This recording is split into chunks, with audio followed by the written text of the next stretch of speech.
Hello, my beautiful, elegant ladies. Welcome to Becoming Elegant with Princess Bella. In this channel, we groom modern ladies on how to become the best, elegant, and sophisticated versions of themselves. In today's video, I'm going to show you tips on how you can be elegant, calm, and have a nicely polished voice. You are my lovely friends. It's a fact that elegant people maintains good composure in all situations, in all circumstances. However, in today's modern world, rude behavior is becoming more and more prevalent, which is what is actually making me to film this video and release it first. So these tips I'm going to be giving you, if you actually take your time to appreciate it, believe it, practice it, you're going to find yourself becoming more in control of yourself, more composed, more elegant. You find yourself being more in charge of your situations and all of that. So the first tip I am going to tell you is to keep calm anytime you feel agitated. Pause. Anytime you feel agitated, you should pause. If you're in a physical environment and the person you're with is provoking you, or the environment, situation, people, what they are talking about is not the kind of thing you like or appreciate or even agree with, um you don't have to fight. Of course, you don't ever fight. You don't have to either raise your voices. You shouldn't do that either. What are you going to do? You're going to pause. Anytime you're in an argument with somebody, the person starts to insult your parents, or some person starts to say things that you can never ever tolerate from any human being, you should pause. It would feel good, or it will feel right to give it to the person, but suppose match the person's energy and all of that. At that moment, it is going to feel good, but afterwards, you're going to feel bad. So sometimes you just do what? Pause. It's not everything that you have to respond to, okay? This thing can also be related if, just in case you're texting message to somebody, you're typing to somebody, and the person is writing you things that you simply do not agree with, or the person is asking too much, perhaps for the head of John the Baptist, you can pause even while writing whatever it is you're writing. And after, when the anger must have gone, when you're now normal, you no longer get excited, either positively or negatively, you can now, respond back to the person in the most polite way that will still keep your boundaries for yourself. So the second tip I am going to be giving you is to maintain deep breath. Actually, anytime I've noticed this oftentimes, that anytime I feel like I'm angry, or anytime I feel like I can't take it no more, and anytime I feel like I find myself breathing fast. Some people find themselves stuttering, some people find themselves stammering, some people find themselves a lot of things, a manner of things. Okay, it's fine. Those are things that happens whenever you feel like you're actually becoming quite angry. So what are you going to do? You intentionally convince your mind to breathe. You don't have to do the way I'm doing it now, but the point is that whenever you feel yourself taking in, breathing out, like actually expanding your breath, actually breathing in, actually deep breathing, it makes the situation better psychologically for you. Okay, it will make you to not stammer, it will make you to not stutter, it will make you to not talk fast, it will make you to not respond while you're being very angry. So practice deep breathing anytime you find yourself in a situation of chaos and something you are sure that is not quite an elegant behavior.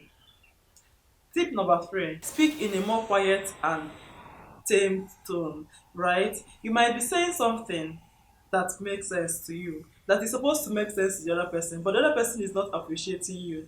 There is nothing that is more frustrating than shouting and then the person is shouting. So what are you going to do as an elegant, well-behaved person, intentional human being? You're going to speak in reduced tone. There is power in silence. Just pause and find a way to start reducing the tone of your voice. You will find out that you're shouting because you want the other person to hear you, right? But then you'll find out, excuse me. Hello, my lovely friends. So as I was filming, I realized that the battery of my camera was low and the other one wasn't even charged. And okay, I had to pause and charge my battery for a while. Yeah, I'm doing a lot of things at the same time. So I actually forgot to charge the other one. Alright, so let's just continue from where we stopped. We were talking about speaking in a more quiet tone. It feels so powerful to actually be angry and do nothing. Just contain yourself, control yourself. It's okay to be angry, but it's more important to be in control of your emotions. It's actually a very positive, controlling, powerful something. When the other person is shouting, there is no need to shout with the other person. At that moment, it might feel good, but it is not elegant and it is not nice. It also means that you're not in actual control of the situation and of your emotions. So while the other person is angry and is shouting, the more the person is shouting, and you want to actually continue with that argument because you don't even have to, but you really want to, then you don't have to shout. You just have to say the things you want to say in polite, in soft, and in quiet, tame tones. Alright? In ways that are rather diplomatic, respectful, and polite. Which will now lead me to the next tip: perspective. Everybody is right in their own head. You might be right, you might actually be right and correct, right? But you have not really looked at it from the other person's point of view or from the other person's perspective. The two of you might be saying the same thing, but with different, choices of words or different manner of approaches and all. So I feel like most misunderstandings could be avoided if you look at things from the other person's perspective. Yeah, basically, perspective. Especially for people like me that is always right. Yes, I had to actually come out of myself. Anytime I'm in such uncomfortable, unpleasant situation, I'll have to come out of myself and just try and understand what the other person is talking about. I might not exactly agree completely, but I'll give the other person benefit of doubt that okay, you're making sense. Okay, this is what you feel. This is what you think. Oh, okay, is that right? Oh, okay, that's that. Look at things from different person's perspective. You might be right, but the other person might not be so wrong eventually. The next tips, my lovely friends, is to practice noblesse oblige. You all my lovely friends, you'll be wondering, Princess Bella, que bueno nke na-aza noblesse oblige? Okay, noblesse oblige, let me read it from my book, right? Noblesse oblige is the inferred responsibility of privileged people to act with generosity and nobility towards the less privileged.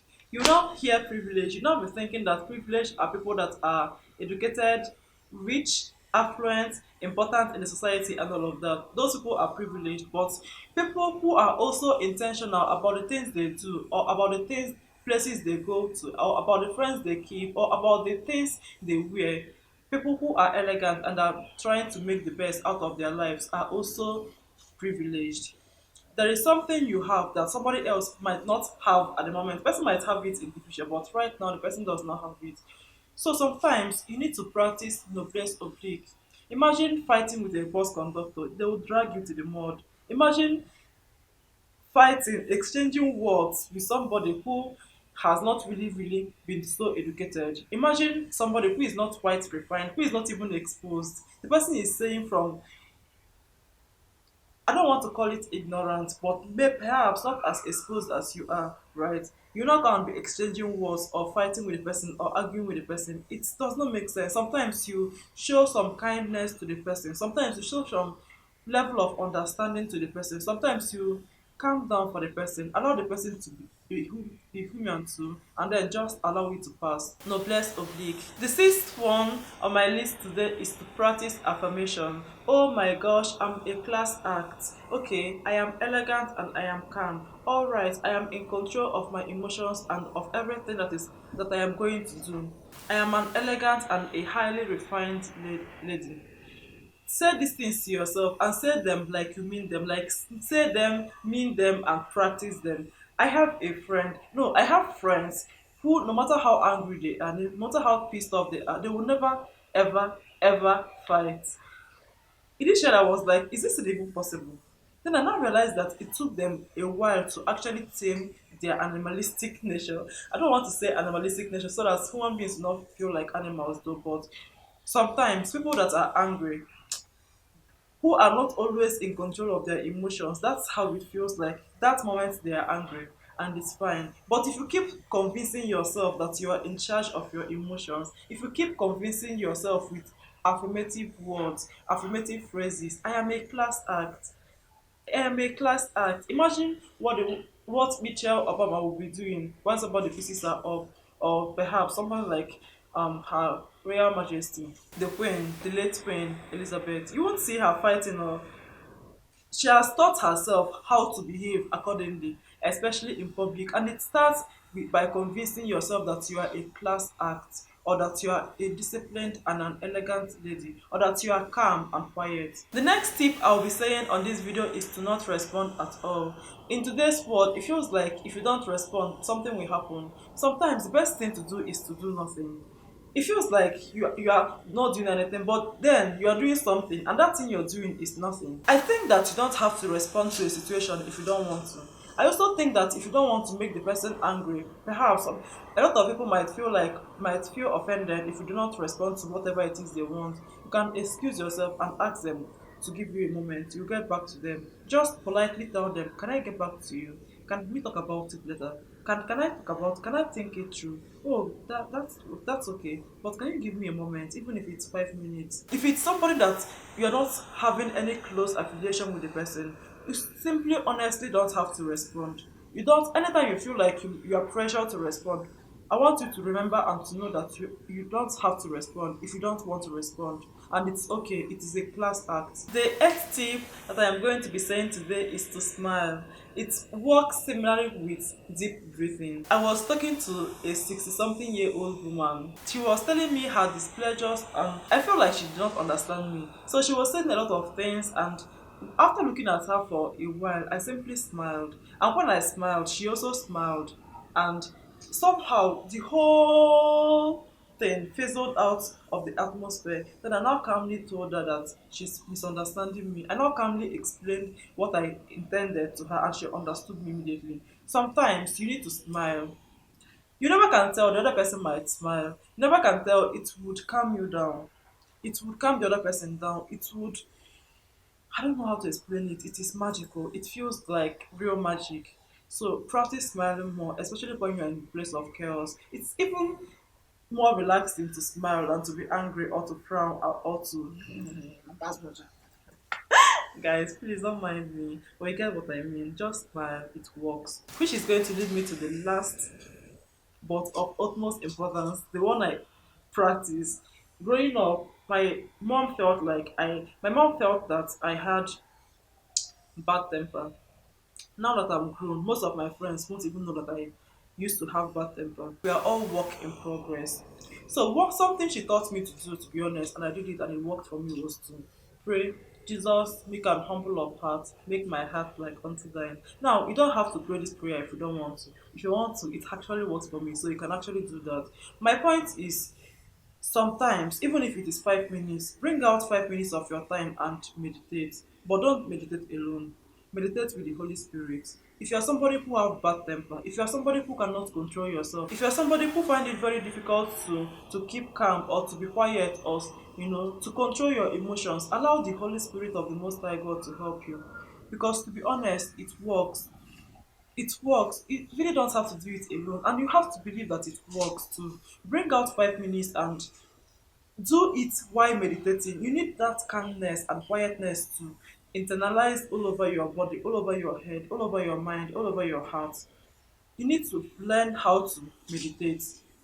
The more you're meditating, the more calmer you will be in the place of in a state of chaos and all. Okay. So these things are things that I strongly believe would help one to become more elegant, more classy, more calm, and have very refined, polished voice. Please let me know the ones you've practiced before now, or the ones you're so willing to practice. I'm happy to learn something new and to know the ones that are actually working for you. But throughout this 2024, we're going to be the most calm versions of ourselves. Okay, this is going to be where this video is going to be ending.